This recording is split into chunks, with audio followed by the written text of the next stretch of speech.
Welcome to Coffee and a Conversation hosted by CJ Abernathy for South Dakota District 23 Senate 2020. A father, an activist, a Marine Corps combat veteran of Iraq and Afghanistan, Purple Heart recipient with a bachelor's degree in information technology software engineering. CJ is the executive producer for the Adam vs. the Man podcast with Adam Kokesh, and the CEO of Internet Warlords, the War for the Internet, as well as a former 2018 South Dakota Libertarian gubernatorial candidate, and a 2020 South Dakota delegate to the Libertarian National Convention. If you would like to join this broadcast, click the link in the description. Coffee and a Conversation starts now. Have a great day or don't. The choice is always yours.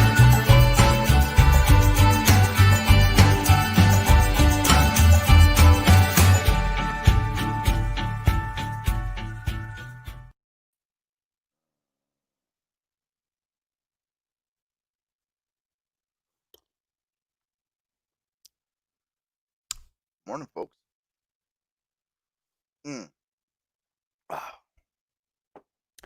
It's your boy CJ, the Internet Warlord, coming to you live and loud from the great state of Meth Dakota. You know Meth Dakota, it's a state just south of North Dakota, that Dakota. The state formerly known as South Dakota, until the Queen of Meth herself, Governor Kristi Noem, declared us all by proclamation on meth. I don't know about you, but meth is not my drug of choice. I prefer hot coffee in the morning. That's my my drug of choice. Now, what a weekend. I hope your Independence Day was filled with realizations that we're not as free as you think we are. But I do see the optimism in people that can realize we're not free, but still celebrate the concept as if we are. It's nice to have that cognitive dissonance moment where we can enjoy some explosions in the sky, come together with family and friends. Even though we are all slaves, still celebrate being together. So, I had a great weekend with family and some friends and fireworks, and can't ask for much more than that, other than, hey, we could be living in a free country, but we're not, and it is what it is. So but yeah, like I said, had a great weekend. Just had some good times. Good morning, Mercedes. Wait, I'm not awake yet. Give me a second and I'll call on eventually. Well, you're always welcome to join, Mercedes. And in fact, you and I could talk for a minute on what you've been doing. I do want to cover today what's been going on with the Libertarian National Committee and our upcoming Libertarian National Convention here in just a few short days. For those of you that don't know, I am a delegate to this year's National Convention, and I plan on attending in person. My flight leaves at like 5:30 in the morning, something like that. 6:30 in the morning or something like that. And I get into Minneapolis at about 11 o'clock Eastern Standard Time. Got a rental car, pick up, and I go to the Airbnb, open it up, get it all situated. And then I got to pick up two other people from the airport later in the evening. And then, I'm looking forward to going to my first convention. There's been a lot of drama that has been going around the LNC. Not just I don't necessarily believe that we would have this much internal turmoil if it wasn't for COVID-19, if it wasn't for the coronavirus. I think that we would find that if the reaction by the government wasn't what it was, and the overreaction by government for what the COVID-19 response has been, I think our party wouldn't have been thrown into this clusterfuck, for a lack of a better word, over the internet. Now, you're watching a self-professed internet warlord. There's not much people can say over this internet that's gonna affect me. I laugh at the stupid. You can call me a name. I don't care. I've had a few people that have been all pissed off at me because, well, CJ, you don't support online voting, and you know, there's several reasons, and it's not just that I just flat out don't support online voting. There's reasons and logic that these people just don't seem to want to listen to. Um, but at the end of the day, they are in their own social circles. They have to regurgitate narratives in order to fit in with their people, and that's not who I am. I've never been that way. I'm not going to regurgitate your narrative just because I have to go along with the cool kids. If I challenge your narrative, and that's where I determine your conviction, and then I make my decision. But then you turn down well, CJ's an asshole. Well, then I guess I don't care about your issues at all. I'll just be what you're calling me, an asshole, and I'll be that guy. I mean, I'll be your enemy. You need an enemy, I will be your enemy. Um, um, let's see here. Something I wanted to point out. I found it yesterday, and I'm not going to be able to find it out today, but uh,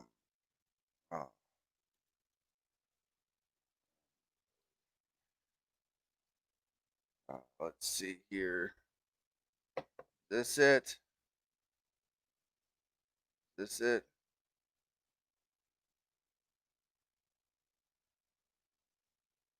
This it? I think this might be it. um. Uh,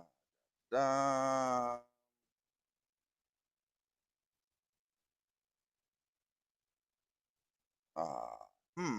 I don't know here. Either way, I'll get to it. How far are you attack? How far are you? How dare you attack me this early? All right. Washington County News Station. Good morning. Hello to you. Um. Uh.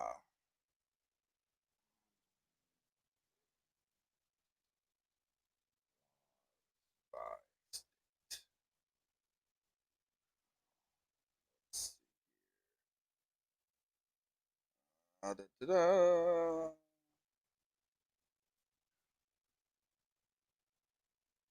Da, da, da. See, I am one of those people that are of the mindset that if you can do it on the internet, you can rig it and you can manipulate it, and it's not actually done. All right, so this is one concern. Right now, 4 states allow some voters to return ballots using web-based portal. West Virginia is offering a mobile voting application using blockchain technology. 19 states allow voters to return ballots via email. 7 states allow some voters to return ballots by fax. 19 states do not allow electronic transmissions. So what I'm saying is, in my reasoning for why, here's one here. 19 states do not allow electronic transmissions. Voters must return voted ballots via postal mail in Alabama, Arkansas, Connecticut, Georgia, Illinois, Kentucky, Maryland, Michigan, Minnesota, New Hampshire, New York, Ohio, Pennsylvania, South Dakota, Tennessee, Vermont, Virginia, Wisconsin, and Wyoming. Now, the reason why I'm having concerns with the way that we're doing this online is that, and these are just for voting, This is they're saying that 19 states do not allow electronic transmissions of your vote. And South Dakota, here in my great state, has one of those states that says no, we don't do electronic voting. So when I say to the public, I say there are going to be secretaries of state all across this country that are going to challenge with whether or not what we did was legal in their state, and whether or not they will accept Dr. Jorgensen and Mr. Cohen on the ballot because we did this electronically.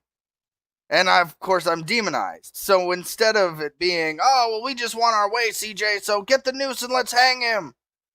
You get mad at me for saying these things publicly, but you don't give me the proof to prove me wrong. I'm showing you how, according to the National Conference of State Legislatures, they don't allow for online transmission of votes. Some do. Some don't. So when you stick us into this one size fits all, it makes me go, wait a minute. We should probably make sure that we're not going to have any challenges to this before we go ahead and just throw this out there as the response to the coronaphobic hoax that we now all live under. Not the virus, the government reaction for those of you that get triggered by that. So, now, again, some states are moving to where it's acceptable to vote online. And that's okay. But, as you can see here, returning voted ballots,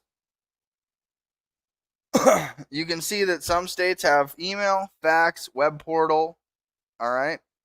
And who can actually use them? There's requirements to who can even use them under laws. So, make no mistake about it. It's not open to everybody. So when I say that, I go, well, maybe we should think about this for a minute. Yeah, they're going to reject some of our they're going to reject our candidates on some of the ballots. And so I say these things, and instead of providing me the reassurance written into state laws that allow for us to do what we did and to allow us to vote the way we did and have that be a legitimate, recognized vote from the state, is something completely different entirely. So when I raised that question prior to the first sitting of the convention, of course, all the technocrats immediately attacked me. I was their boogeyman. I was their demon. Oh, God, CJ's that horrible person that wants to take away your right to vote. And it was just for asking a simple question. It was for asking, well, are we sure that secretaries of states are going to recognize... Well, it's our party. We can vote how we want to. Right, but your voting method has to be considered legitimate in order to be recognized by the Secretary of State's office. When the Constitution Party here in the state of North Dakota, when they had two people claiming that they were the chairman at one time, and some shady stuff was going down there, the Secretary of Secrecy here in South Dakota nixed that party cold-heartedly, just like it was like watching the guillotine come down. Shoot. And that party was dissolved. They're back to being on the streets, having to do signatures for their ballot access, and they didn't even blink an eye to pull the lever to chop off the head of that party.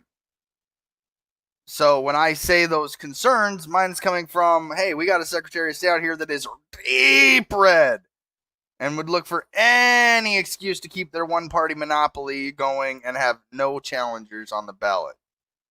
And when I say no challengers, I mean literally a Democrat isn't even a challenger in this state. Billy Sutton's numbers were inflated due to the native vote of Native Americans that keep voting for blue plantation owners instead of red plantation owners. If the Native Americans would have voted in a block for libertarians, their own freedom, Billy Sutton would have very low numbers in South Dakota.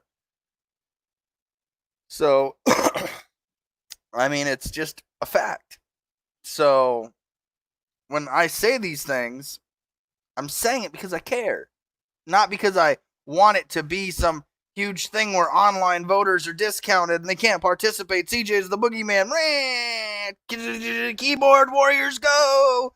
Blast off, keyboard warriors go. We're gonna type it out because we all know CJ is an asshole. Blah blah blah. Enter. And it's the same shit. Same shit. Like, I'm just asking a question, and your response is to demonize me for asking a legitimate question on whether or not there will be secretaries of state that challenge our ballot access due to the way our LNC and convention has been going. Well, then fast forward to the LNC meetings, and you start listening to the LNC and different members, and you start going, oh shit, this is corrupt. This is a textbook by the definition. Define the word corrupt. In fact, we will go to, as always, our good friend Alphabet.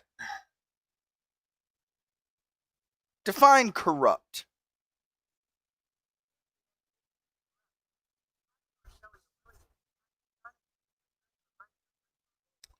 Right, and that's where I'm telling you that is the definition of the word that I am telling you that I believe the LNC is. I believe they are acting and showing a willingness to act dishonestly in return for money or personal gain.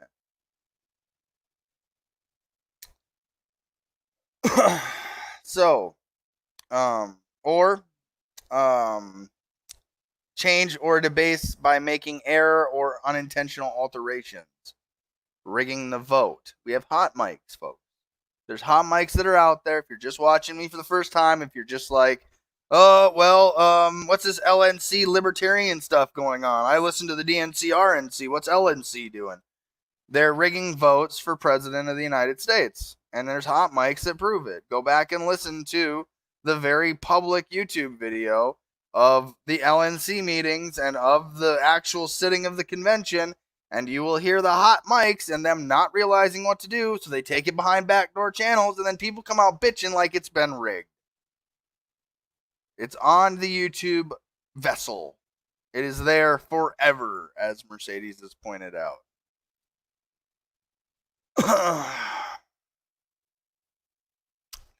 I've noticed this party doesn't like to recognize that we aren't as powerful as we think. We have to play by the rules until we are in a position to change them, or we won't change shit. And that is my point, Mercedes. If we go into this full force in a one-size-fits-all, everybody votes online, there will be state secretaries or secretaries of state, that will challenge whether or not our candidate was elected in a actual legitimate process that follows the state law. And again, so I brought this to the front. I tried to censure the chair during the first sitting for his malfeasance and his dereliction of duty during LNC meetings and how he was treating people, and I didn't have the support then because, again, I'm just this new guy who's like, who's this asshole? Yet you all are watching this guy be a dictator from the top, and a technocrat dictator for what that actually even represents. That's like the lowest of the low for dictators. It's like, Jesus. I mean, he's not even in warlord status. At least warlords will be like, yeah, have guns, shoot your enemies, like, go for it. You know, but this dude's like, nah, we'll take away all voting, we'll take away all the rights. Shut up, you're obstructing, dilatory, blah. Like, holy shit, is this court? Because that's what it sounded like to me. It sounded like watching a court proceeding. It didn't sound like what you'd expect a convention to sound like, or any LNC meetings. I mean, when this thing first started, there were people that were putting their own advertisements for their own businesses on their screens. It looked unprofessional. They had to lay down all the laws. You will look like this. You will talk like. You will wait like this. You will, and again, here we are. I'm just an LNC delegate. I am new to the party, relatively new for 2.5 years. And I'm watching this all go down and going, how am I supposed to defend this? I mean, for the love of God, he abdicated his dictator chair, as Mercedes again points out. Not once, but twice. Once during the practice, and once like it was actually staged. It was actually staged, in my opinion, and that's why it didn't surprise me when it happened. We have video of him doing it on the practice run. We have the video of Nick doing it on the practice run. So it makes you think that this is all staged. This is all a pre-planned attempt to push us into a technocracy. It's hard to believe anything coming out of the LNC. It's hard to believe what you're hearing because at the end of the day, it's not a regular convention. I was against it being a hybrid in my own state. But at some point, hey, even this party, if the sheep are going to push you off the cliff, if you stay in the herd, you're going off the cliff with them. Make no mistake about it. It's no different than any other political party. There's sheep herders and sheep in this party too. Make no mistake about it. I'm not going to sugarcoat this and be like, "Hi guys, it's your boy CJ. Everything's fine in the LNC world. Everything is great. We need to come together in unity and join LP.org today and donate your hard-earned money." I can't tell that to people. That's what Nicholas Sarwark and the LNC has done to me as a candidate, is to put me in a position where I either lie about the condition of the LNC and the Libertarian Party itself, or I lie to the people that I'm asking to have vote for me. That's the position you've put me in. Be the honest CJ that people watch, or lie to them and tell them it's all sunshine and rainbows. How can I go into this knowing that that's literally what you're doing? I just don't get it. You're gonna make me lie to people. So, for those that don't know, again, it starts here. I'm gonna go to this website, and look at that. We got Joe Jorgensen here. If you can, go to our website, joej2020.com, of course. I'll support her, even the LNC. Even if they're jacked up, the candidate's still good. And 2020 National Convention. This is the page that I follow for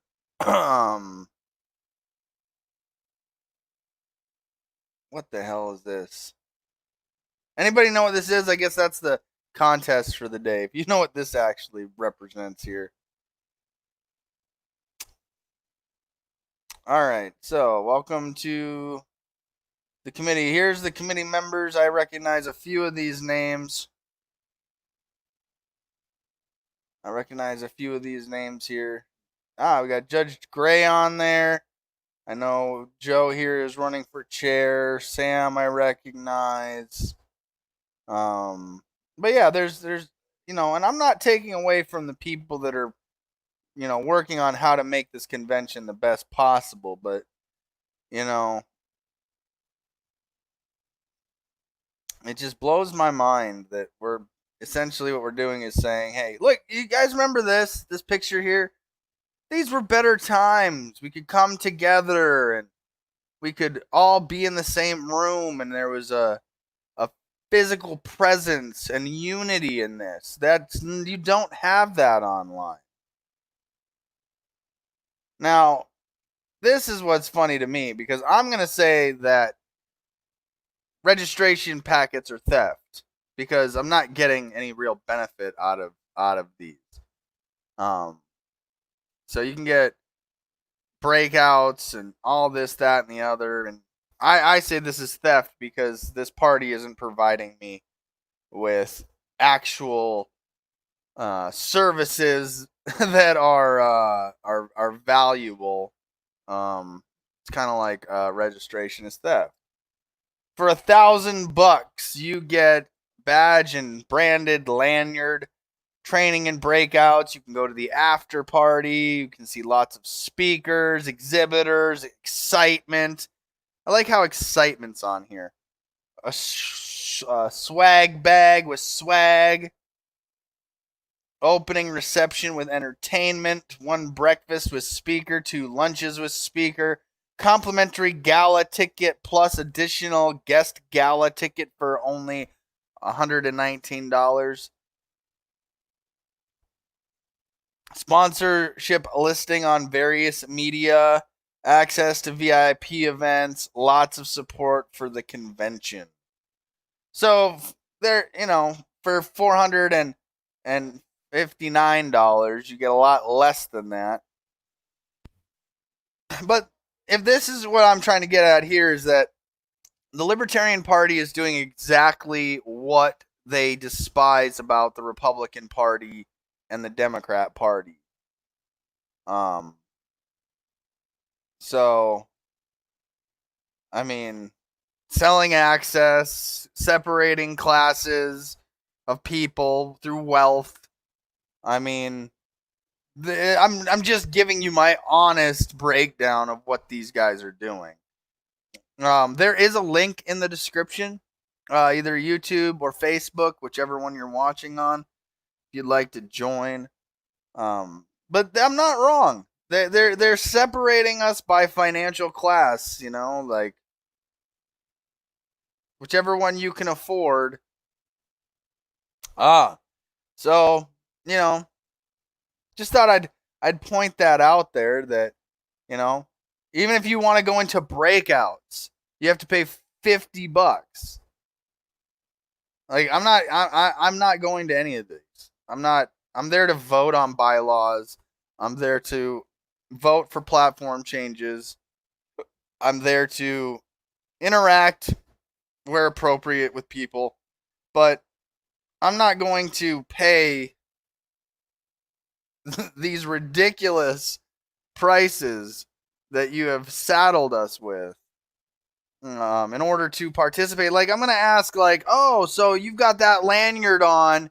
We're just going to separate everybody with this $1,000 lanyard, this $459 gold lanyard, a silver lanyard, a bronze. And if I just want to be a basic bitch, I have to spend $180. Right.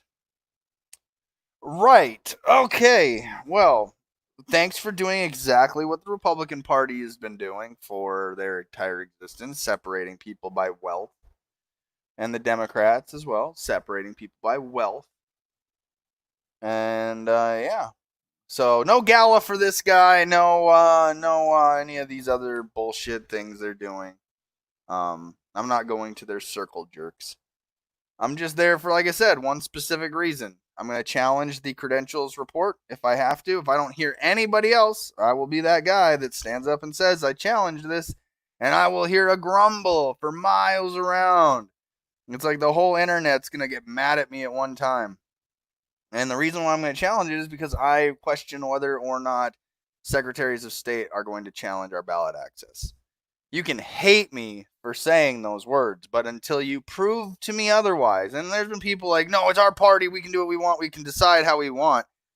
Yeah, no, that's not how this works. That's, that comfortable lie you're living in is not going to secure us ballot access. If you came to me with, hey, CJ, I called the Secretary of State's office and in my state, and they said they'll accept our online voting for Dr. Joe Jorgensen and Mr. Spike Cohen, even though we have hot mics saying that the vote was rigged, even though we have LNC members that were giving out live results to state chairmen to vote people out per round so they could get to the desired outcome they wanted. Pretty obvious when you watch it from afar. So I call into question that. So if nobody else will challenge it, I would hope that me being the guy just 2.5 years into this party, I wouldn't be the one seeing all this. That there would be like other more seasoned veteran convention members that have a little more name recognition than just that, who's that asshole CJ guy? I would hope that they would be the ones willing to do this because they see it the same way I do. They see it the same way I do, is that by this instant rush to a technocracy, we're risking ballot access for our party. Now, Dr. Jo Jorgensen is a phenomenal candidate, but it does us no good to have her at the top of the ticket if she's not even on my ballot here in South Dakota or any other state for that matter, because a Secretary of State decided, hey, what you did wasn't legitimate. We don't recognize it under our state laws.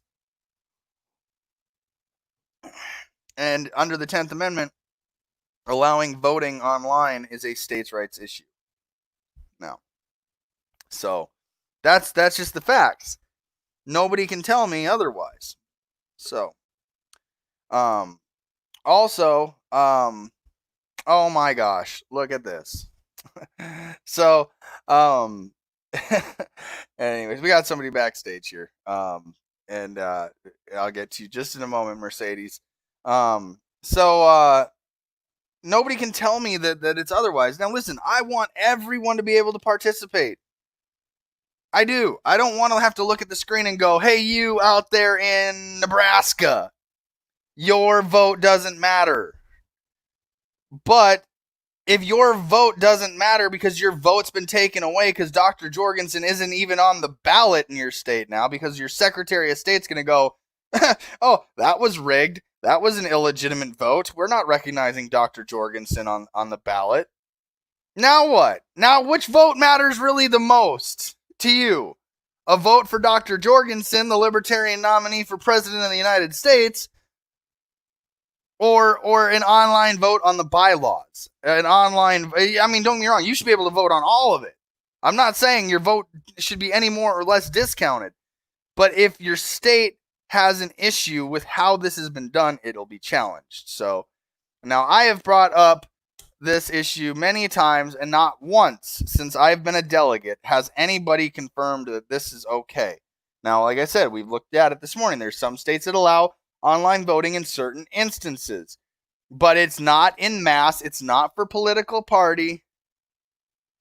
It has to be done by the state laws, and we're not in offices yet, Libertarians. We don't have CJ Abernathy, District 23 state senator, that has sponsored and has a co-sponsor to a bill that allows for electronic voting to be recognized in our state. We set ourselves up by thinking, oh, well, we'll just, as a party, we'll do this. Oh, okay, well, in 2020, when we have a pedophile and a rapist, and I'll let you pick which one is who, running for the Republican or Democrat ticket, and the only sane option is Dr. Jo Jorgensen, you don't think that they're not going to go, well, we got to get rid of this woman somehow because she's going to make them look like an idiot. Well, they already do, but it's going to be very obvious when you put them next to a PhD doctor, therapist, senior lecturer at Clemson University, and they're going, he's a rapist, no, he's a pedophile, and she's like, you're both right, and this is why I'm the best candidate. And now we're fucked, because then the Secretary of State's go, okay, well, this state doesn't allow it, that state won't allow your voting, that state doesn't allow it, and now you don't even have a snowball's chance in hell of getting your candidate on your ballot. So if bringing that up to my party and those concerns and being met with the online hate that only an internet warlord can handle, then it was worth it, because I'm not going to sit here and lie to anybody about what I'm saying or why I'm saying it, and I'm not trying to make it so that anybody's vote isn't discounted or not taken seriously. It's that we rushed into this, it's not feasible, and there will be challenges. It's only July, August, September, October, November. We've got 4 months, and in 4 months, if there's just one libertarian out there that has been protesting at a Capitol, pissing off the Republican Party or Democrat Party in their state, pushing for laws that the Republicans and Democrats are like, no, we don't touch that. And then you get all up in there like, no, we're libertarians, rah! They're like, oh, we'll get you back, don't worry, and here's how. Ugh. Anyways.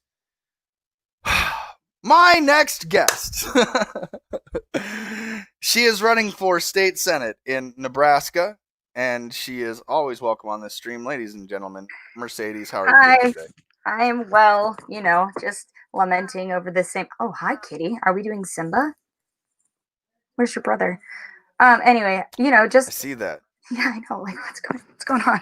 Oh, the dog's right there. Okay. Mercedes, you're gonna have to tell me how to pronounce your last name there, so I don't butcher it.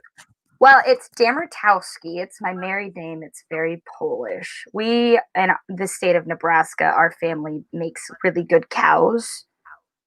We raise lots and lots of beef here in our fair state. So that being said, I'm like a liberal cowboy, and I've been getting lots of hate from everybody right now, which is funny. Like you were talking about telling the truth. Nobody likes me right now. Well, that's normally the first sign. Your views go away. You're in some little internet chat thread. They're like, "Fuck Mercedes, she's stupid." Dude. Oh my God, so many threads like that probably that I don't know about.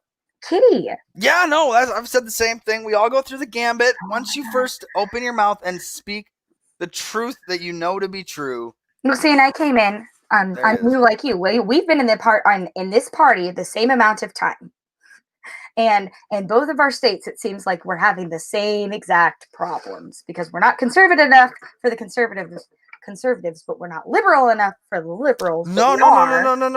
I am more conservative than the conservatives, are you? And I am more liberal than the liberals.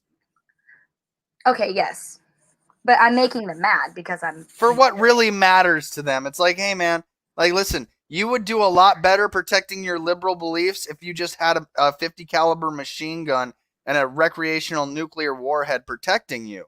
And that's where I'm at. Nobody's going to come mess with you. If you want to start your liberal commune in your area and you have machine guns protecting your private property, ain't nobody going to come mess with you. Nobody's coming to mess with you. Wait, didn't they try that, though? Isn't Waco, Texas, like a homogenous commune? Well, we've been talking it on Adam versus the Man that the state governments should be giving the land, federal land, to these autonomous areas. Like, if they would have taken Chaz Chop and said, hey, guys, we know you want your own autonomous zone. Here's 10 acres in this area in Washington that's been undeveloped. Take it, build it into your utopia. Yeah, but then we get into Native Americans' claim to federal land because technically they should have. Correct, but again, that's where you're jumping ahead of my point. I'm sorry. I get to the end. I don't have time to. I like to paint a primrose path of beauty and art in my poetry of things. Since I ruined the ending, you go ahead and paint the picture. So here we are in South Dakota, and only in South Dakota can you tear gas Native Americans and then go light off fireworks in front of a monument. And again, while they have inverted American flags and are rightfully have a claim to the land that they are occupying, and it's just welcome to America 2020, folks. And you go, okay, well, they have sovereignty. They have sovereignty on their lands. They have very well established treaty rights on these lands, and those lands are held in a fiduciary obligation on the federal government. And then they use the states to manage the fiduciary obligation to the reservations. Now, the problem that we're running into is that we don't have a government that recognizes these treaties anymore, and it's obvious. Now, when I said we should let Chaz Chop take land and go over here to this land over there, I'm implying that the answer is to give them their autonomy through a reservation, essentially. And that's where I'm comparing it to, is that as much as I hate the idea and concept of it, it's either they have no autonomy and no sovereignty at all on any land, or they have this little corner here. And that's, again, I hate reservation politics. But I'm also the same guy that ran for governor saying that, if I was elected, Mount Rushmore probably wouldn't be Mount Rushmore today. The Lakota Sioux tribe would already have had their land back, and we wouldn't be having, tear gas Native Americans at Mount Rushmore this year. But that's why you're my hero. They voted for Kristi Noem. But see, my issue's always been natives have been voting for the blue party because they hate the red party. And that blue party is the same party as that red party. They're just that controlled opposition voice in some states. Just like they go, okay, well, we're going to give these states the blue, and these states are the red. and each party in there is going to be the minority controlled opposition party, so that your dissenting vote from the reign of terror that is this party in charge, I'm going to vote for the other party, and they keep you within that voting block of those two parties, and that's all they care about. They don't care about if you can be like, I voted for Trump or Obama, and now I'm voting for Trump, and then you're like, I'm mad at Trump, so I'm going to vote for Biden. They don't care if you switch those lines, because you're still encouraging that two-party voting structure. So that's where I wish that we'd have like President Julian Bear Runner and other tribal leaders going, hey, we have other parties here. I mean, we have a tribe that borders both of our states, that shares land territory with both of our states, and Julian Bear Runner being one of them. You know, you go, okay, well, you know, you could be looking at another party and going, hey, I mean, why? I mean, because they're not forming their own political party. They're voting for the plantation politic of the Democrat wing. Yeah. And so why not have them vote for their own freedom by promoting candidates that are actually sitting here saying, well, you would have had Mount Rushmore back if you had voted for me. If you had supported me, got my name out there, helped me get into that office, my job is to abolish everything you've been complaining about. And be that voice. I'd probably get assassinated before I do, but at least you'd have somebody willing to put their life on the line in that office for you, versus hide from you in a closet when you show up with petitions of marijuana ballots like Kristi Noem did.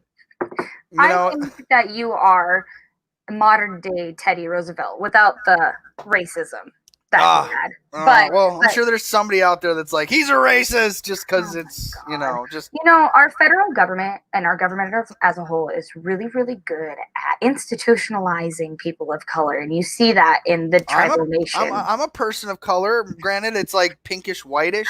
I mean, when you go out in the sun, you're definitely red, right? Yeah, no, I'm gingered beard. Like, you know, you look just like my husband. You're a color. You're just not... I'm just not the same color as other people.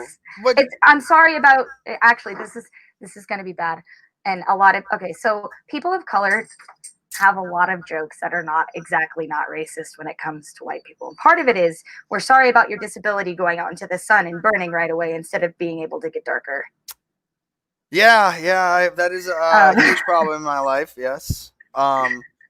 Like, we're sorry. Is it racist for me to when you say Black Lives Matter, like, you've been out there, you've got it on your profile picture, you've been protesting. When you say Black Lives Matter, do you mean that my life doesn't matter? I'm just going to ask you, as devil's advocate. Nope, that means that... So what I mean by Black Lives Matter is we are taking one of the most marginalized, oppressed peoples in our country besides the Native Americans, because I heard Larry Sharp yesterday have two people of color that are leaders in the party speaking about this, actually. So I'm really glad I caught that and saw their perspective, because sorry, babe, I'm not going to talk to you right now.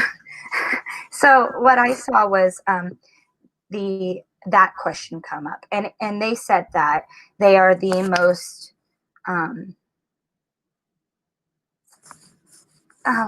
oppressed population in this country, and they are, especially inside bigger inner cities. But nobody wants to talk about what our government has literally done to the native people of this country, and literally have created a genocide on them. Nobody wants to touch that for some reason. Actually, I'm gonna be proud to tell you, Mercedes, that premiering tonight is a interview with Spike Cohen for Victims of Family Law. And they break down this problem and that issue right there that you're just talking about and how it was done. Spike delivers with a beautiful package and a bow. I love him. Yep. And you're going to be more than happy to hear the cycle of family law and what it's done to the African American community and to other communities and how it operates. That's it. And that's why when we say Black Lives Matter, it's because that is the biggest, most visible example of what the system does to people over multiple generations. Now, it's not saying that white lives don't matter, because your life 100% matters. And that's why we're protesting, because police brutality affects you. It doesn't affect white people as much because you're white, so you blend in. I mean, it's just how it is. You look like everybody else. I can't hear you. You went mute. I was attacked by a minority sheriff's deputy, just so you know. Like, well, and that's just what I mean. Unless it's like that, because I've had a Hispanic woman be racist at me because she thought I was white, and then when she found out I was Mexican, everything was fine. So what do you say? What do you say to the African Americans out there that are telling their own community that they're not oppressed? Oh, you mean like my stepmom and my stepbrother who do not support the Black Lives Matter movement? And I have several people on my friends list that believe that Black Lives Matter is racist, that they are African American. They call them all the words that I dare not say because of my so-called privilege that I have. Yeah.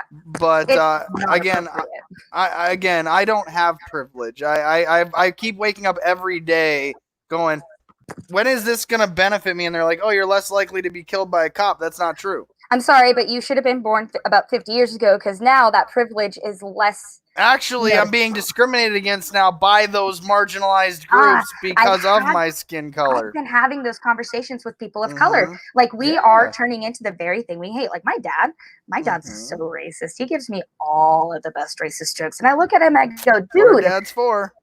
Oh my God, he came over on his Harley too, and it was my dad is like the American man. Okay, he is America. Is he voting Libertarian or is he voting for Trump 2020? I don't want to fucking talk about it because he's from Mexico and he's a naturalized citizen. Like, he became a citizen. So he was like, I noticed that people of color like him, who are American, they have given up all of their heritage. They are here. They are proud. They support Trump. They support that American Republican dream. And I can't get through to them. And so when they say, you're being racist and what you're doing is wrong and we don't support it, and I say, well, if you go to Chicago and DJ's in the wrong neighborhood after 9 and he happens to get that one racist cop, what's going to happen to him? And until we eliminate all of the problems, no one is safe, because it doesn't matter what color your skin is, because people hate for different reasons. Well, just for the record, and taking skin color out of the question at a moment, insert non-color, just invisible person, but still person here, I guess. Just I don't know. Human. We are all human. Insert human here. When those lights go off behind you, when that officer is in your presence, just the mere presence of that officer is an escalation of force up to and including your own death, regardless of your skin color. So because they don't know who you are in that cop, and they're already trained to suspect you as someone violent that's going to hurt them. And until that changes, and until our society as a whole changes, because the people that support them are enabling this police brutality. We see Mr. Trump boy up there saying, rough them up, let's beat them up, get these criminals, let's hurt them. That's what the cops are for. Like, if you run away from the cop, you should not. If Obama had said those words, what do you think Trump would have tweeted? Oh my God, I already know, because I saw Obama being lynched in my community in parades because they had floats of that. Okay, like, this is not. So when it's the black man in office and black man bad, orange man good.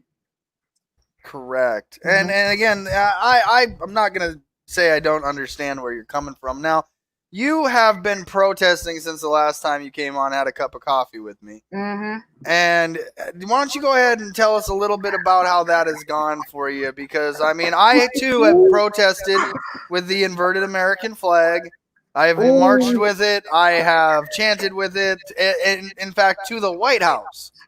And we were met with hate all along the way. So why don't you go ahead and tell everybody a little bit on my platform here what you were up to? Oh boy. So I've been protesting since George Floyd was murdered, because it's been a pandemic. We're already mad. We're stuck inside. Like, this was the perfect concoction to get people out on the street, between the I don't want to stay home protests and the government, between the government oppression and the government oppression. The American people are done. So you're saying George Floyd's a catalyst? Okay. Pretty much. I mean, you can get into the conspiracy theories about it too, because I've heard a lot, especially since my friends are actual Freemasons too, so I get to like tease them about it.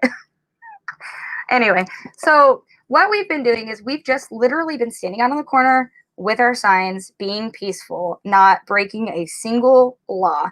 And we had all the people have come out of the woodwork. We've had Nazi swastikas flown by. We've had the salute flown at us. We've had white supremacy chants thrown at us. We've had people actually come out to physically remove my flag. So it was not this last Sunday, but last week Sunday. After 4 weeks of protesting, I decided to flip my flag upside down because I was finally to the point where I'm scared. I bought cameras for my house. We had vandals come through our town and destroy over 150 people's property because they were mad because our flag was inverted. So CJ, do you have the flag code handy? Could you get it handy? Can you pull up what's Article A of the flag code? Why do we fly our flag upside down? So, again, I always have to preface this with, this is facts, not feelings, that respect for the flag, no disrespect should be shown to the flag of the United States of America. The flag should not be dipped to any person or thing. Regimental colors, state flags, or organization or institutional flags are to be dipped as a mark of honor. Section A, the flag should never be displayed with the Union down except as a signal of dire distress in instances of extreme danger to life or property.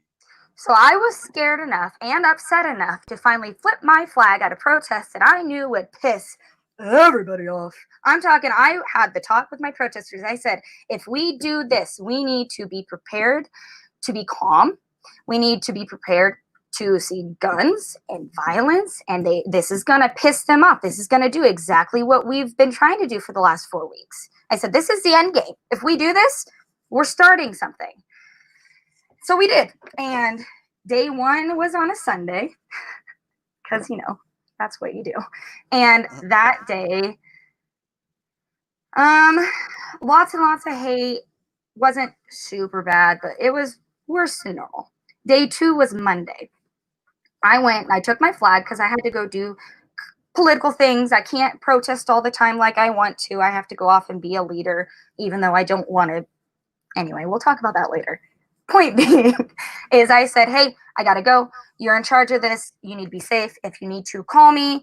If you need to call the cops, call the cops. You are within all of your legal things. The cops here have told us they don't like it. They support us in this because this is our right. Okay. So, our Second Amendment guys have been coming out with us anyway. Like our Boog boys, our CNN boys. Yes. Yeah. The Catalina wine mixer gentleman. Yes. I can't wait to wear my sombrero to the Catalina. Anyway, so they come out, like I have their numbers. If I feel like I'm scared and the cops are already watching, because cops don't interfere. They do not do anything. They sit, they watch, they make sure we're not dead or we're not fighting. Yeah. Yeah, that's their job. Yeah, they get up in the morning and make sure that your right to peacefully assemble is respected in this case. Yes, and in this case. Yes. We here are special, and that's why we're still protesting. Right. I was going to ask, how come you haven't had riots or any of that issues? What separates them coming in with riot gear and tear gas from what you're doing to what we see on the news and happening all across the country? I'm going to say it's because of the community I live in. We are a college town. We have lots and lots and lots and lots and lots of bars. And we also have like this giant classic car show in the middle of the summer. It got postponed this year until October. Sad face. I'm so sad about that. So we are used to controlling large populations of people with firearms mixed in with alcohol already. We're really, really good at de-escalating situations without force. But here's the next part of my story. Monday, my flag's out. We put it on a pole so that, because there's a stakeout where we protest, so that our flag we don't have to hold it. And it's in proper, following the rules, because I love my flag a lot, more than is probably healthy. So guy comes up, asks, his name is Armani. He's the one who has my flag. He is a felon, so he carries a BB gun on his hip because he is not allowed to carry. So he's open carrying a BB gun just for show, because so far that BB gun has kept people away. Because if you have a gun, your Second Amendment right protects your First Amendment right. So The guy comes up, wants to buy my flag. He says, no, it's not for sale. He says, I'm going to buy your flag so I can dispose of it because it's upside down and it needs to not be upside down. And he says, no. It's not for sale. Not for sale. So he tries to take it, physically remove it from my friend. So my friend stand back, puts his hand on his BB gun. I'm going to call the cops. This is my flag. You need to leave. So he calls the cops. Dude B, who tries to steal my flag, calls the cops and says that Armani pulled his gun on him.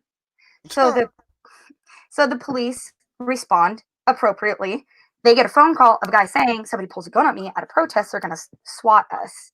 So they show up. Wait a minute. Is that the video of that guy getting arrested?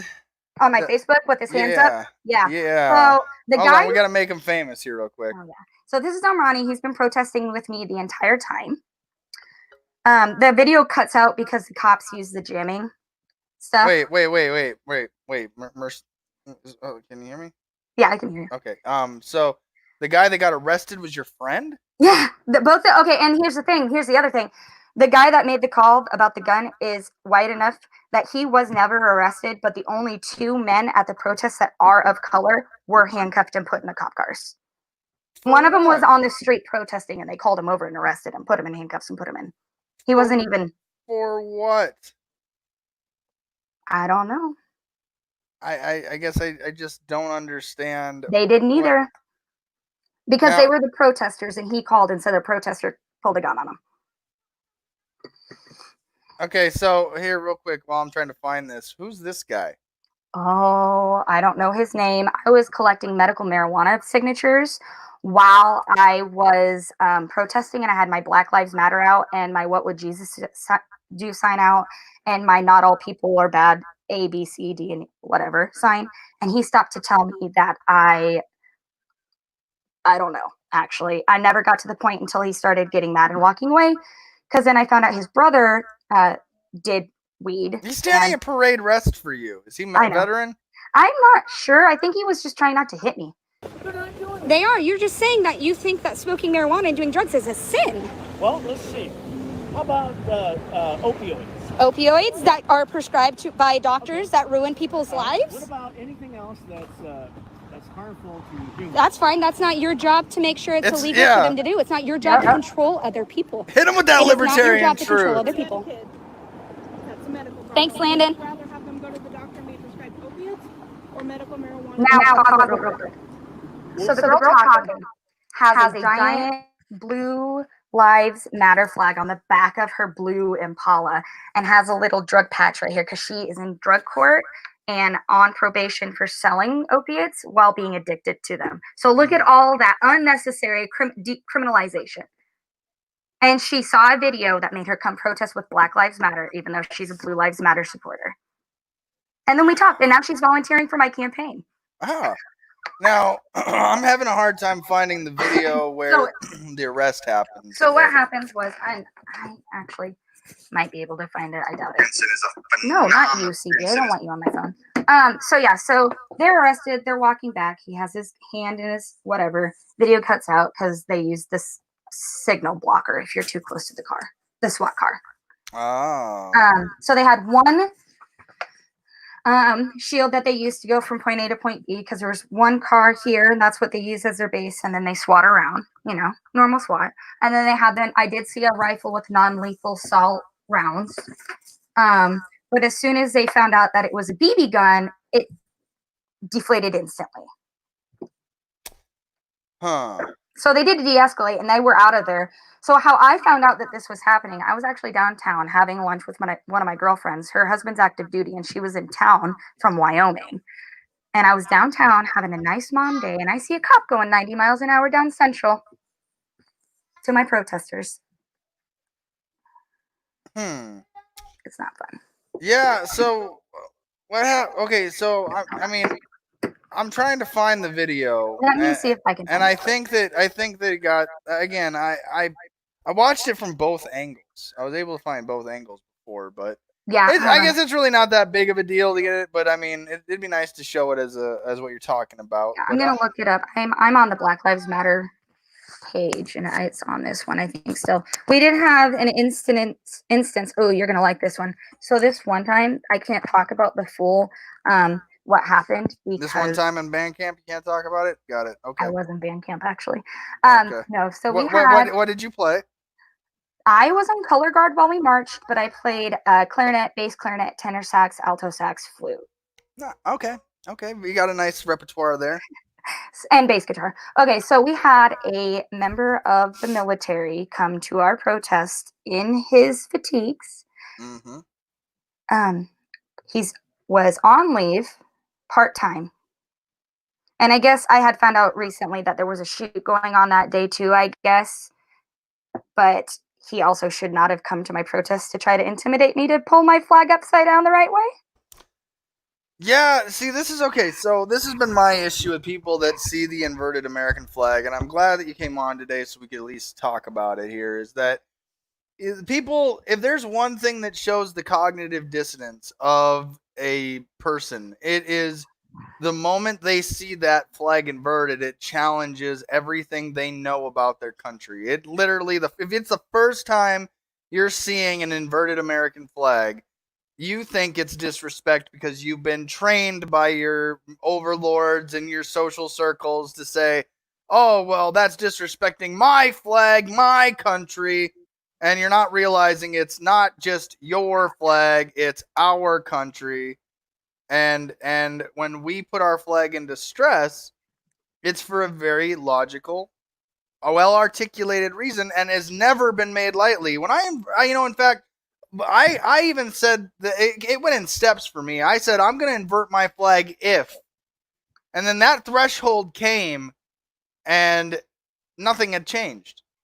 And so in my opinion, life and property are in danger. You know, when I inverted my flag, it's because of parental rights. It's because of what they're doing in family courts and lack of due process and violating people's constitutional rights. And if my flag being inverted is just a sign of that distress, and for that one particular reason. Now, it's not to say in every facet, you know, but once you see that inverted flag, you have a different understanding. You can say, oh, I can relate to what Mercedes is saying with the distress she's feeling, the distress they're witnessing to, and the systemic problems around that issue, because it doesn't offend me anymore. It used to offend me. I used to think like, oh, that's disrespect, until you pull up the flag code and you actually have half a noodle in your brain to go, oh, well, except for extreme danger to life or property. Well, we're in that scenario in our country right now. And this government is doing, yes, and this government is doing that to all of us. And so what I find is this is, and I don't know if it's the same for you, but I find that people tend to strengthen their echo chambers as a shield. They do. They definitely just start spitting out propaganda. And then when you highlight that they're spitting out propaganda, they get even more mad, which is what happened in that last video with the gentleman that got on his bike. He was spitting out the anti-marijuana propaganda. And I was challenging that view with, well, your brother needed mental health services. Yes. And there's a big difference between mental health and disrespect. Yes. And I'm not talking about mental health. And your flag being inverted is because he needs that mental health and that help to because his life is in extreme risk and danger. And when you think about it, when you brought it up the opioids, you can go, well, the government allows and pushes it, and I go to war to protect it.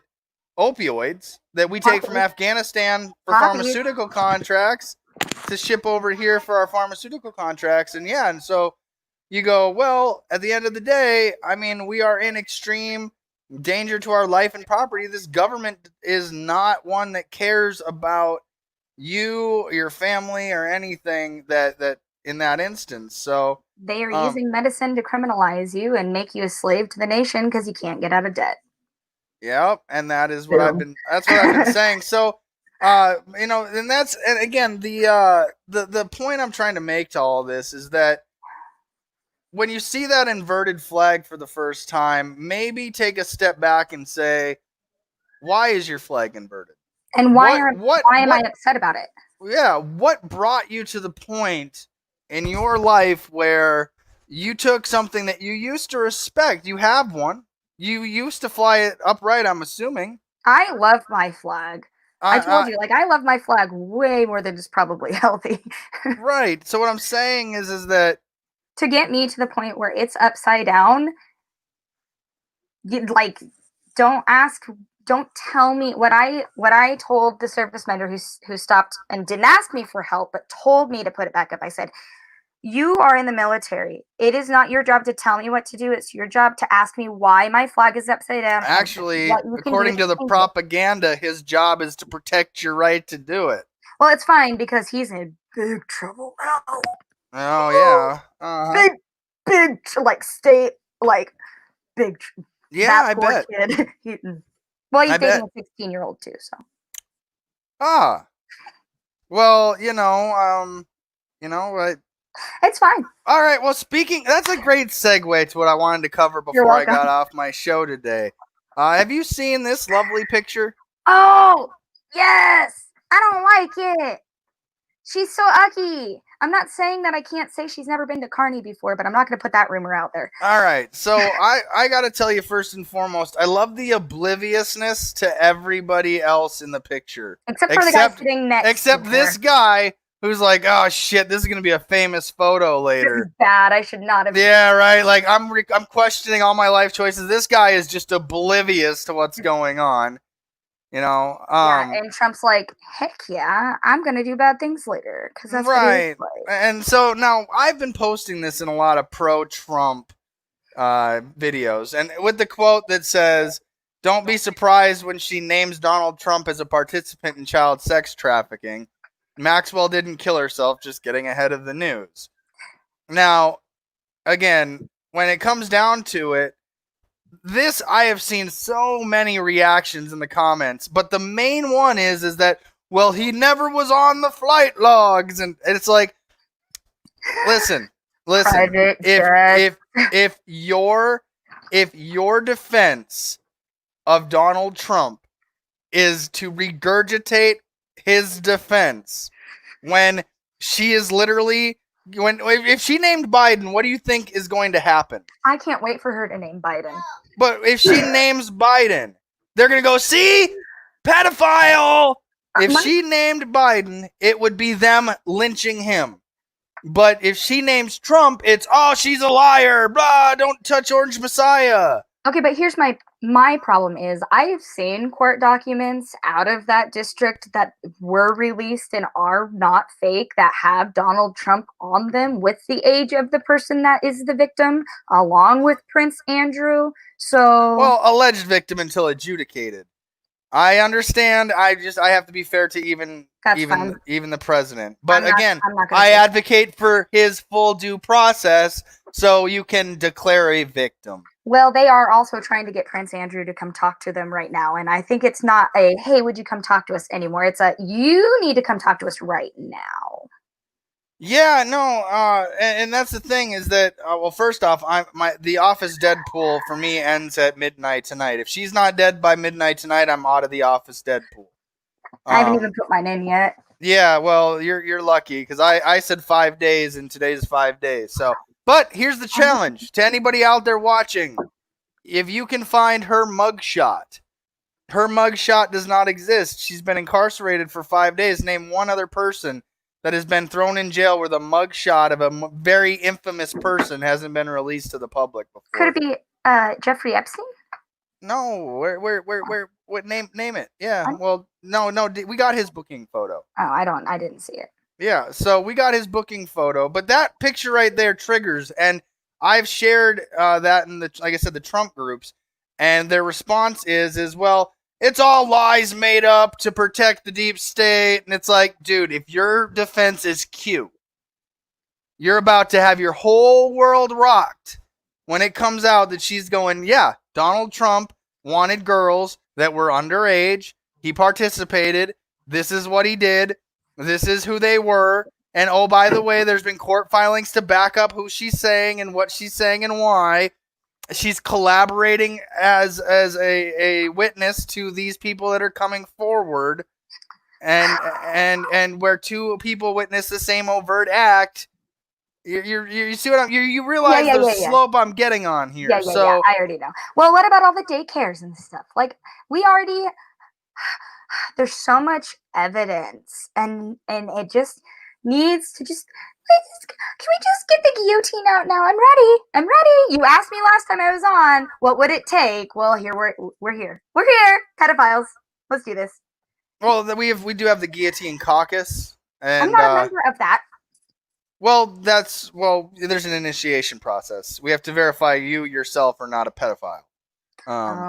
Yeah, there's okay, that. Good. Yeah, there's that. But we have one question that's standard. What is the age of consent? And there's acceptable answers to this. According to the state of Nebraska, the age of consent is 16, but according to me, it's 19, and to Kansas is like 12. Right. So if you repeat your state law, that we can't argue with. Personally, Federal like I law said, is 18. we subtract the Romeo Juliet laws, where we draw the line as like, adult goes out bar hopping, 33-year-old guy with my 13-year-old daughter, 16-year-old daughter. We draw lines for sure. But yeah, so I'm looking here, and again, here's the Epstein mugshot there. That But doesn't look like a mugshot. where? Oh, it is. That's what they put out for him. Where is hers? Does anybody know what court she's actually, or what district she's actually in? She was arrested by the 9th District of New York. 9th District? Yeah, the 9th District is handling everything, which is, yeah. Actually, my grandpa hung his flag upside down when the 9th District started taking over. Where do you see her mugshot? It doesn't exist. Right, so... Does she exist? Do they have her? Do they actually have her? Now, here's my next question. Why did they let CNN document Roger Stone's arrest, but they didn't tip him off for Gisine, or whatever you say her name, Maxwell? Ghislaine. I don't know, the fucking pedophile herder. I don't know. I think they should all just be put on his island and cut off and nuke it. No. May the odds be ever in their favor. Take all their food away and let them all. Let him go. Okay. Put him on his island. Just let him have at it. After you nuke it. So that brings me to my question. Here's another big one that's coming. And again, maybe it's just me, but I missed this photo here. Elon Musk. Yeah, y'all didn't notice that one, did you? Now let me ask you this, because this is where, again, the Trumpophile defense is, well, you can't be guilty by a picture. And well, picture says just 1,000 words. I think that Elon is weird enough that he just was hanging out with them and knew everything, but didn't actually engage. He's that guy. Yeah, but that's what Trumpophiles are saying. Like, he knew what was going on, and when he found out, he went to war with them. Okay, but Elon Musk is also a lizard person, so you have to prove that he's human to even begin with. Right, and he might just be interacting in like the rich person circles going around. But again, that's what Donald Trump's defense is. Like, hey, I didn't know that these guys were pedophiles. Okay, but we know that Donald Trump grabs women by the pussy because he said it. So we just need more evidence. We just need more evidence on Elon. But also, why is he trying to get off the earth so quickly? I just want to ask him what the age of consent is, and that's all. You want me to tweet him? If he responds, I'd be amazed. We'll find out. I'm weird enough. I might be able to bug him out. I mean, he's a dad now, right? He is. Well, he's got more. No, he's got more than one kid too, I believe. So just the boy, I thought. No, I thought he had more than one kid. I don't keep up with these people. I don't keep up. Yeah, I don't keep track of the offspring of Elon Musk, but I do know he has at least one kid, and so you just go, okay, well, I mean, think about how many people are gonna be incriminated just because of this one woman, and it makes you question the whole damn thing. But like I said, the Trumpophile defense has been, well, you can't prove that he was actually, well, hang on there, Slowpoke, before you get ahead of the regurgitative narrative of your echo chamber. What's happening is Epstein recorded everything, had cameras everywhere, in places you just, secret. He would watch his victims in live time, and he would record them. He would record powerful people doing really dirty stuff that he's okay with. I wonder if he handed it all over to a foreign government, and that's why we're where we're at right now. It's possible. Or it happened there, because we do know that people like to go there. What I'm saying is it's on the forever machine. It's just somewhere, and it's not accessible to the public at the moment. Wonder if it's on the dark web. Well, if it was, it would have already leaked by now. I said the same thing about the PP tape when I was like, if it's real, it's on the dark web. It would have already been ripped and copied and on everybody's screens by now. So true. I want to know which pizza parlor they think that this was all planned out of, because I have a couple ideas. Because that theory is starting to look like it's actually true. Maybe the crazy guys weren't so crazy. Right, but then again, like I said, I think that it's all coming down to a giant. You're a pedophile. No, you're a pedophile. You're both for these pedophiles. Two parties. Yeah, exactly. That's what I'm trying to get at. Is that they run are by a global circle of pedophile elites. Yes, and your boy Trump is not excluded from this. So don't get mad when you wake up tomorrow and find out that this woman has named your boy Trump as a participant to child sex trafficking. Don't be surprised at all. Don't be like, oh, well, she was right about this and she was right about him and but no, I promise you, if she names Trump, which again, if you're in a vendetta war, they're gonna say it's just her just trying to save her own skin and incriminate the president, and no, he will be investigated. But that's just it. They only arrest high-profile people when they have absolute, without a reasonable doubt, that they are guilty, and they use them to get the others. Right, which is what they thought they were going to do with Epstein, and Epstein knows everybody. Epstein's eyeballs are the ones that were watching them screens and watching people do what they were doing. But now he's been suicided, and we don't have any more witnesses except for this woman who went into hiding because she knew she was going to get suicided. Yeah, and guess what? She's probably already suicided. She probably wasn't alive when they took her. That's probably what she probably. Like I said, we're waiting on the mug shot. The mug shot is they're confirmed they've been booked and they are alive at that current moment being booked. I'm waiting for a postmortem photo of on the scene recovery. That's my dead. That's going to be my dead. Yeah. Okay, so how many days? It's Monday now, and she was taken 5 days ago, which was what, Wednesday? Roughly, yeah. And yesterday was the full moon and the planetary alignment. I think Neptune is a little off angle to Jupiter, though. But yesterday, it was in line. So I'm going to say... Correct. Wednesday or Thursday. We're going to hear something else. Right, and she's expected to name names now. It came out that she's expected to be in court. I don't know if you know that day off. No, I don't, actually. Giselle Maxwell... court date, I believe, is what we would search there, because we'd be able to see something come out of there, right? Because I watched the live charges, but I thought she was going to be there at that, and she wasn't. All right, so it's saying from Denver Post, prosecutors are seeking Friday, verified for multiple sources. So Wednesday or Thursday. So yeah, the day. Yeah, you're right. That's a pretty good prediction to say about the day before she opens her mouth. She's gonna have her. And if she doesn't and she gets there, I don't want to think about it until we get there. When you get there, get your popcorn ready, have your cup of coffee ready. Everybody's going to be live streaming. This is bigger than Michael Jackson and his diddly. I think Michael Jackson started it. I think that when Michael Jackson got discovered, that's what started the dominoes, because since Michael Jackson died, ain't nothing been the same. Yeah, you know what? What's really sad is when he did die, I had friends that were like, but he was the greatest musician of our time. I'm like, but he was diddling kids in his mansion. See, and this is what I find weird is that my entire life, I turned 30 in September. Okay. So all through the 90s and thousands, I was very aware of the sexualization of the kids that were around me.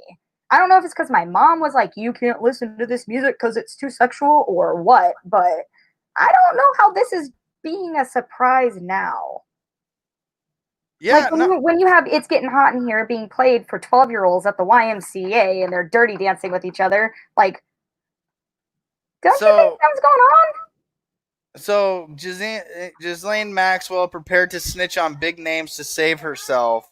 They're already preparing their base to say she's just saying it to save herself, but the picture they're using is Donald Trump. Dude, there's just so many arrows right now if you're paranoid that you can watch. I mean, again, and this is all brought to you by Mental Health Monday. Mental Health Monday. Well, for our mental health, we're just kind of going through the headlines here for these two names. And Fox News accused of cropping Donald Trump out of photo of Jeffrey Epstein. That's insane. I mean, they're already preparing their base for Trump's maybe dropout. Yeah, that is true too. If his numbers don't increase, and now you have Kanye running for president, dude. I think he's just going in this for the attention. He's got a plan, and he's had a plan. Okay, Mercedes, I'm now running for president. Okay. Now what? I'll write you in. Because do we get to name? Does like all my views instantly shoot up now? Is that how this works in the internet? Or do I have to put out like a bunch of albums and raps and stuff first to get awards and stuff? I think you have to be married to Kim Kardashian as she's getting a law degree.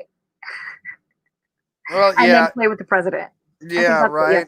Yeah, no, and see, that's what I'm saying. So obviously I'm not running for president. But my point is, and I'm too young to anyways. But the point I'm trying to get at is that I think that's attention. But when it comes to this big overall, this is what bothers me the most about the Trumpophiles. Oh, believe in the plan. Where we go one, we go all. Q theory is right. The deep state's coming down. Well, what if that deep state has just been fucking with them this whole time?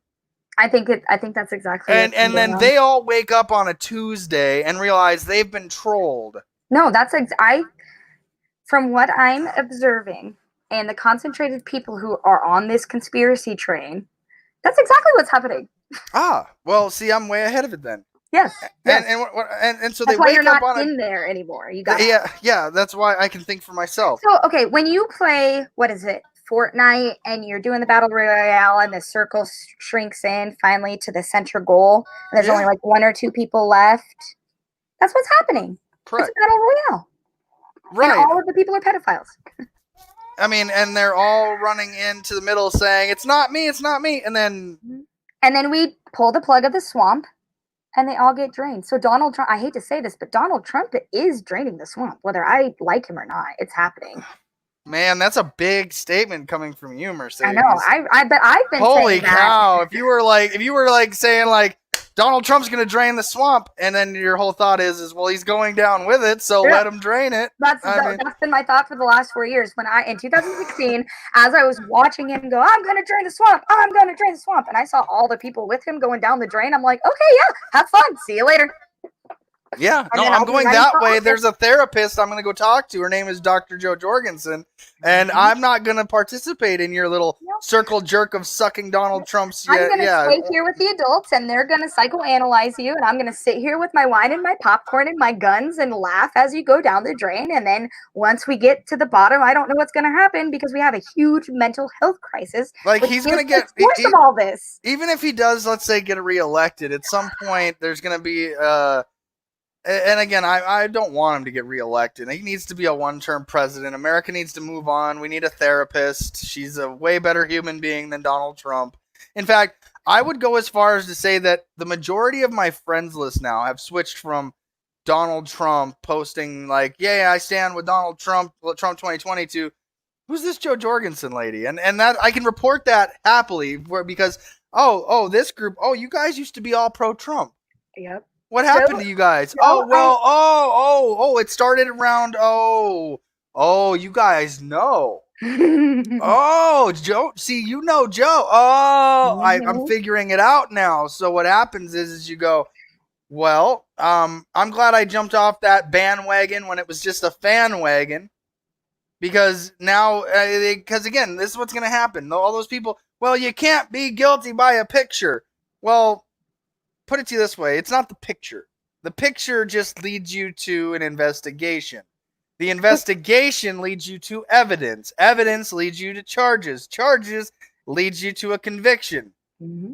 And we have to be sure without a reasonable doubt. I'm not saying he doesn't deserve due process, Mercedes. Trump deserves due process just like everybody else. And that's what I mean. When and while he's holding office, he can't actually be prosecuted for any of this anyway. No, but if it came out that there was concrete, we can all see it evidence. Nobody's gonna vote for him unless you're like gonna. We thought so. That's what we thought in 2016. No, because there wasn't evidence, Mercedes. When you gotta go based off of evidence. So, like for example, I voted for Trump. I fell into that two-party duopoly think of if I don't vote for Trump, I'm voting for Hillary Clinton. Yeah, it's fine. I forgive you. I've asked and begged and given myself lashes, and I've ran for office as a very public libertarian. But again, there were, well, come on now. Ron Paul and Rand Paul are Republicans, and they're loved by this party. I know. But my point is that I wasn't much of a Trumplican as I was in that duopoly thing. Yeah, that's where I was at too. And so now that I'm not thinking in the, well, orange man bad, blue team good, blue team bad, orange man good, I can actually step back and go, okay, so wait a minute. You're telling me that these guys over here, they have their dirty little secret. These guys have their dirty little secret, and both sides are saying, you're dirty, and they're both leaking little bits of evidence here and there on each other, all in some big, what they call October surprise. Well, surprise, Donald Trump's going to be named as a child sex trafficker participant, and that's what their big surprise is. Spoiler alert. And the next big one is going to be that there are images of Joe Biden participating in child sex trafficking. So now what we're going to face is that all these electoral college members who are privy to the information that the public does not know about has not done anything with it to protect us. No. The electoral they don't protect us. No, the electoral college doesn't protect us. They elect presidents. And now they're going to have to choose between the lesser of two pedophiles. Not the lesser of two evils. And so when we walk Dr. Jorgensen into this process and we say, hey, we'd like to put up a not pedophile for our party, the electoral college is going to have to consider this. And this is why I think that if you look at how my favorite part of the Republican Party is, well, I would vote Libertarian if I didn't think that it would lead to Joe Biden being president. Now, listen. That's the duopoly think. Mm-hmm. But what I'm saying is, your party that you love so much, Trumplicans, was a third party at one point. The other two parties were crooked as fuck. Yeah. And the Republicans came in and said, we'll be the party that's not crooked as fuck. But they were just less crooked. Now, is the Libertarian Party perfect? No. Not by any stretch of the imagination. We have a house cleaning coming up in less than 3 days. But 2 days and like 2 hours? Is that what the countdown said? Yeah, something like that. But again, we have a house cleaning coming up. We're gonna elect a new chairman. We're gonna elect new officers. We're gonna change bylaws. We're going to add to platforms. We're gonna have these things go down in Orlando. Now, there was a prediction that from the secretary that she said they're going to cancel, that Florida's going to shut down and will be canceled. I think that's technocrats wanting to stop us from going in person. Think about this, even in our own party, the right to peacefully assemble and redress your grievances in person. They're trying to take that away from the LNC. I would so as somebody who's privy to the other side's worries right now, because Oh, no, I hear both sides. I got friends on both sides of this argument. No. I mean, like, I'm in the group chats. Oh, I mean, I'm in some group chats, but I mean, I'm kind of like well, fuck, CJ, why are you trying to convince us? I'm like, I take the position, convince me why I'm wrong. So I'm not going to try to convince you that you're wrong, because I think that we do at this point absolutely need people to show up in person at Orlando, even if it's meeting at a freaking park or a beach.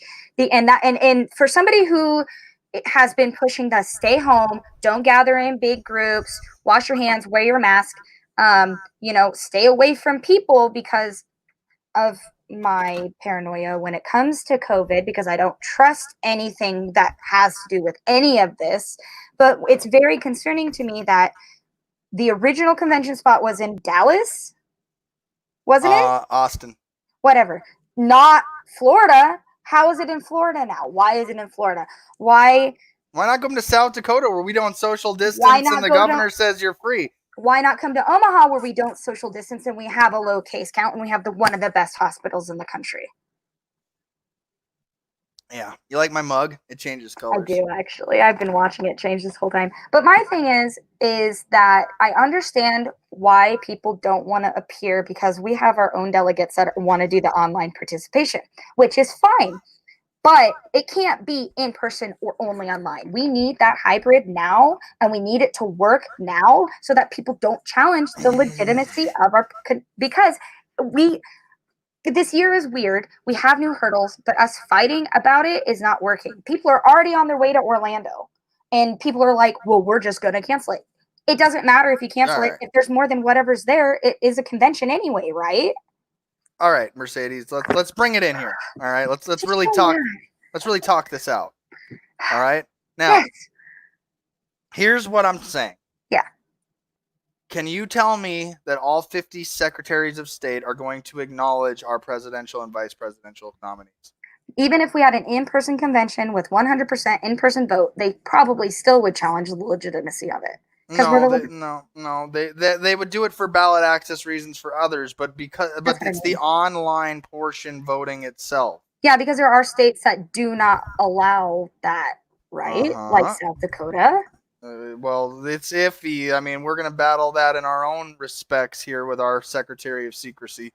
But my point is that it's going to be challenged as soon as they realize that Joe's a threat. Now, and they already do, though. They're already blacklisting her, and her campaign's not doing anything anyway. Sorry for that bubble burst. No, I think that her campaign is doing a lot of media underground with for example, my platform here, humble, little, small, viewed after the fact. If I get a big guest like you, if I get a big guest like you on, then I can I can say, hey, I interviewed Mercedes here this morning, and more people might tune in after the fact. But she's doing that kind of media outreach to libertarian circles, but she hasn't really hit that main.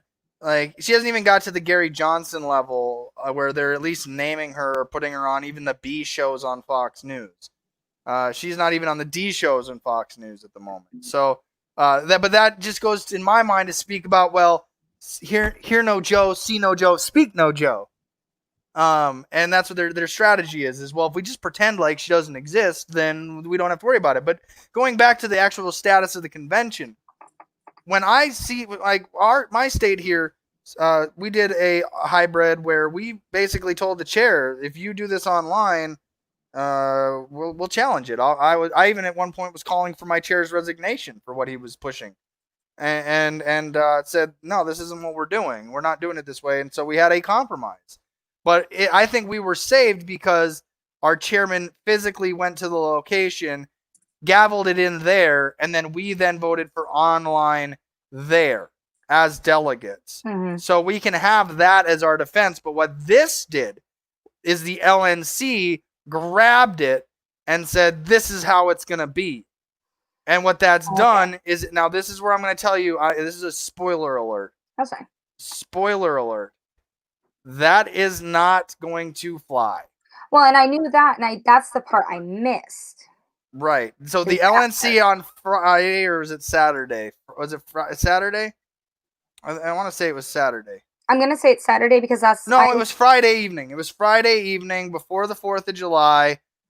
It was the day before. And, okay, so it's the day before the 4th of July. They have the LNC meeting. The LNC in their meeting was just supposed to come to say, hey, change this to the Orlando Convention Center, as we need to do per the bylaws in the contract to make sure that we can now advertise, hey, it's moved here, guys. It's at the Orlando Convention Center. But what they did is they added on and allow for online voting or participation. And that usurped the vote that we did in the first sitting. Between the end of the first sitting and that LNC vote, they have turned over 30% of the delegates from the original sitting. The LNC has been only adding delegates that only favor in-person convention. Now, this is where my evidence is. You can go back and look it up if you'd like. I've already displayed it on here on my platform for everybody. This is bad. The secretary has said that they tried to vote for canceling in a straw poll just to see where their numbers were. In a straw poll, do you support canceling or in person or this, that, and the other?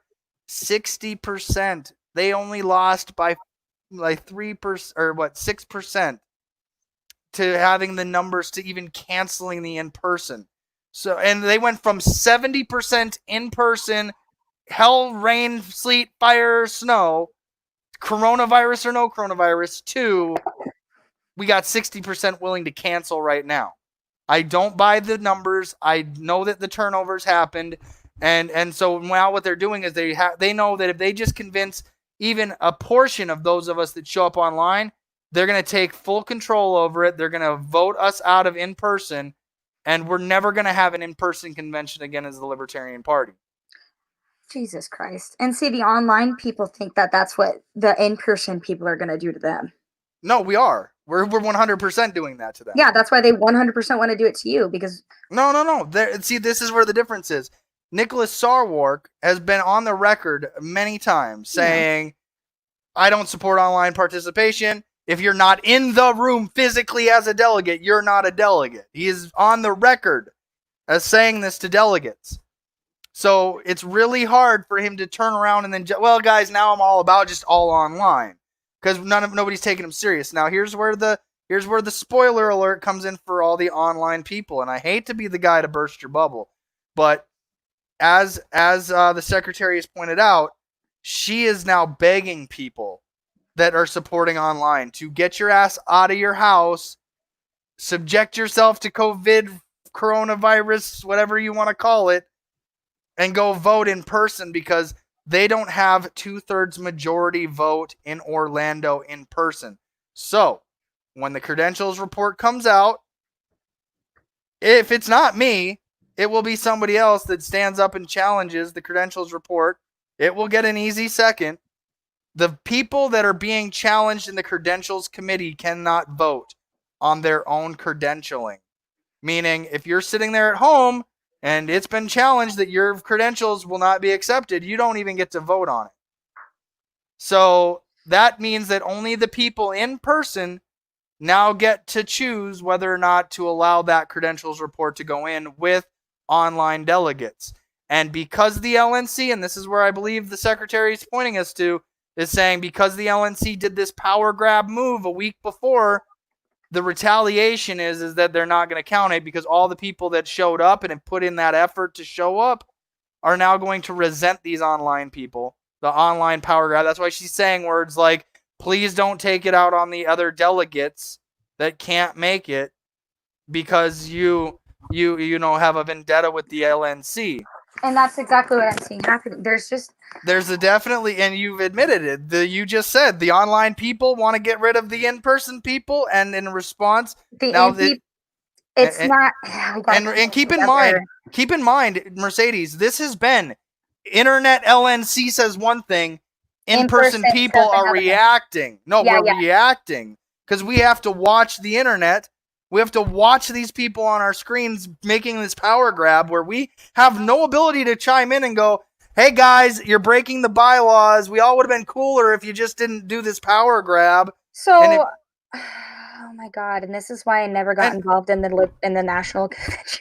I know, man. This is where I'm saying, now see, Mercedes, I've been saying that when I go there, I don't mind wearing a mask as long as you don't discriminate against my mask. I will wear a mask. It's not the safest, but I do like it.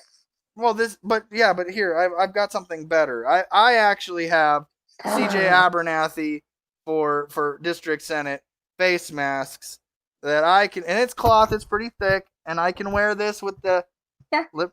And I can like that. Where'd you get that made? Because I want some now. I'll get that behind the scenes there.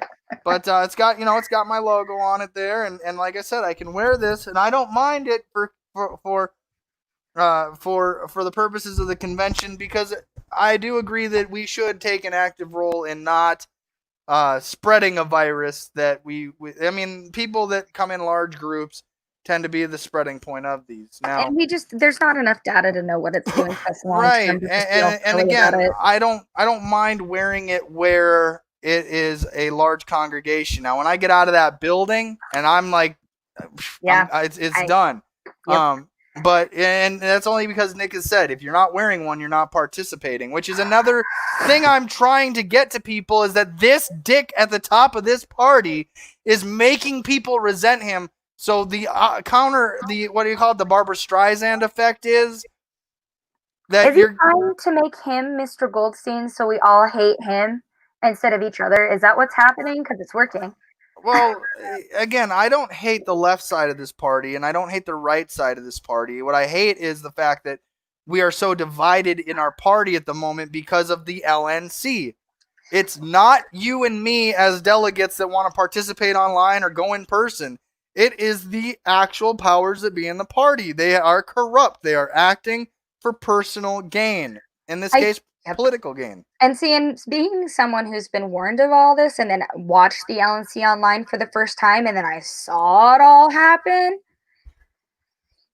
Right, and it's not to say... I hate that I'm advocating people showing up in Orlando, but that's what has to happen. It has to happen now. It has to. Well, you've got 3 days to get your ass down there to get credentialed. I can't get credentialed. Well, you can go be an alternate. You can tell your chair you want to be an alternate. My chair. Listen, if your chair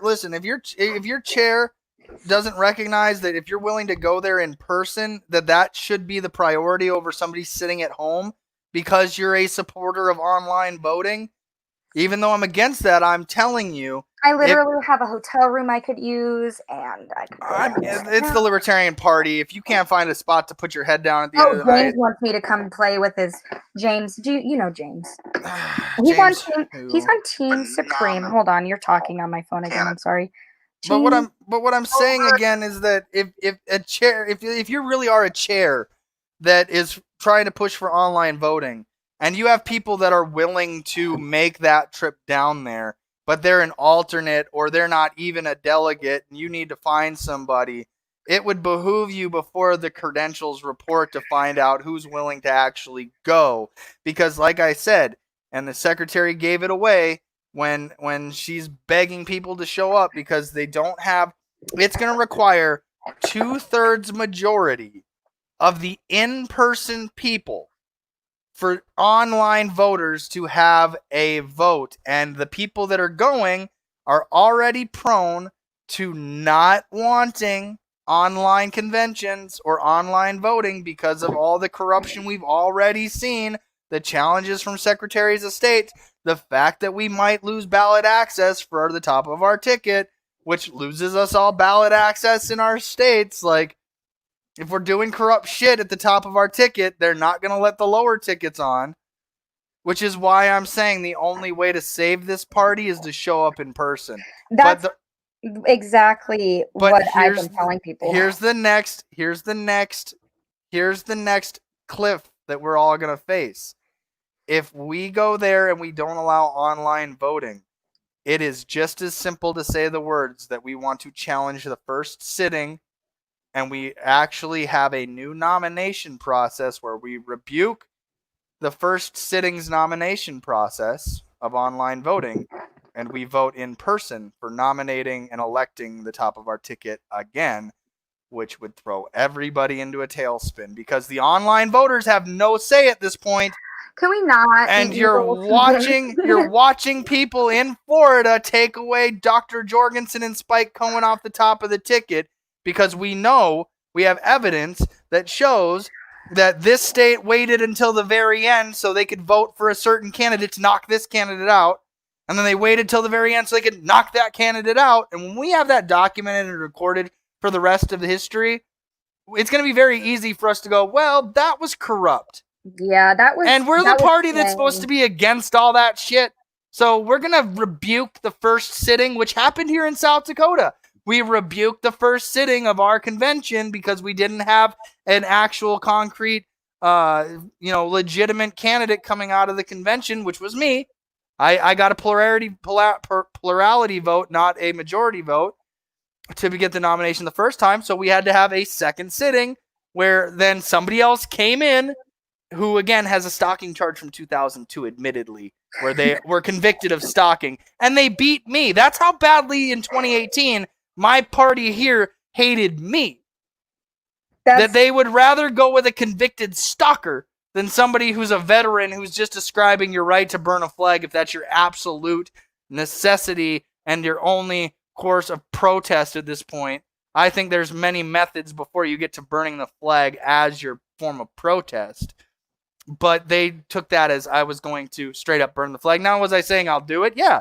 I was in a very personal spot, and that might have cost me the vote, but I didn't end up burning the flag. I came to my senses and said I haven't really protested in all the ways I could.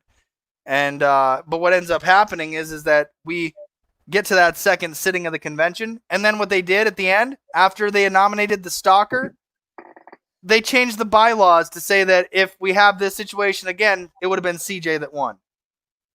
Yeah, right there in front of me. Right there in front of me, changed the bylaws to where we wouldn't even have had the second sitting.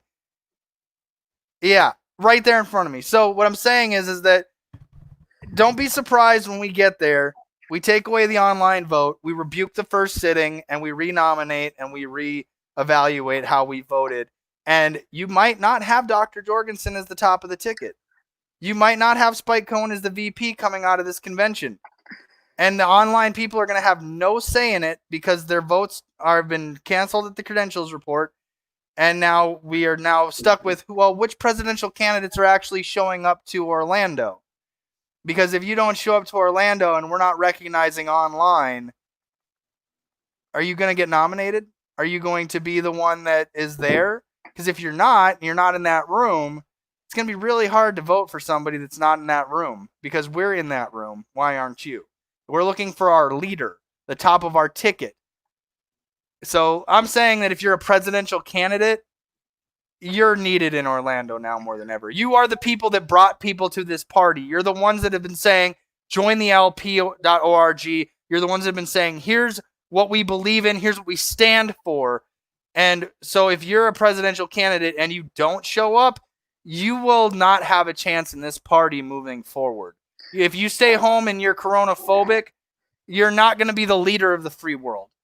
Put it to you that way. If you don't show up as a presidential candidate in this year, you have no ability to lead this country through any bit of turmoil. If your answer is, well, we'll just all sit at line in our living rooms, not wearing pants, and pick the leader of the free world, it's not going to happen.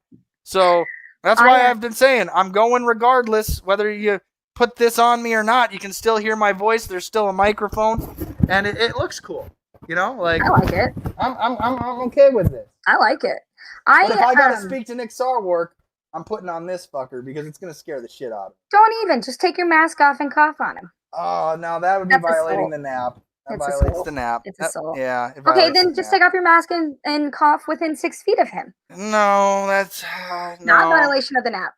Nah, if I'm supposed to wear a mask and I'm doing it intentionally, we can question whether or not. I mean, I don't want them to pull out a guillotine and chop my head off. Intentionally, since hey, they're correct. I'm just throwing the same rules. Imagine we sneeze now and I do this. If I sneeze, I do this. This is my sneeze cough. You know, like if I'm in people, I'll do this. Like this is as best as you get from me. But this right here. I mean, like I said, I only got it because I knew at some point they're gonna say, "Here's the line." I mean, think about it. I guess I could ask you this because you know what I'm. I do. What, you know, where did it go? LP.org. Oh God. LP.org is my favorite website to go to because you can track all this shit. You go to 2020 Libertarian National Convention. Right? And you click register. 2 days, 1 hour you guys have to get to Orlando to save this party, folks. This is where I got to get your opinion on. What do you think about separating people by economic class? Oh my lord, I want to eat the rich. It's fine. What do you think about separating? What do you think about separating people from economic class? I think that half the party thinks that it's okay because the free market will provide and capitalism is great. I'm just saying that we have a lot of hypocrisies in this party. I think it's stupid. I think it's stupid. If I pay $1,000, I get to have 2 lunches with speakers and 1 breakfast. Ooh. Sweet. I get my lots of support for the convention and VIP events, and all I keep thinking to myself is we are hypocrites. All that is appealing to Gen X. Participation trophies. If you give us money, we'll give you status. Yeah. So they're separating people out by class. Yeah, they are. But joke's on them. It's not going to work. Well, again, I think it's cool because you get a different lanyard that says you're the welcoming committee. You get a gold one, which is popular, and it's $460. I don't understand. And then the cutoff for the lunches is $100 or $380. So if you want to go to lunch with the speakers, your difference between to get that lunch is $100. I understand why they're doing this, though. This is fundraising. And again, so I'm not against fundraising if it doesn't make us look like classist elitists that we're all apparently against and separating of wealth. But that's who's taking over the party.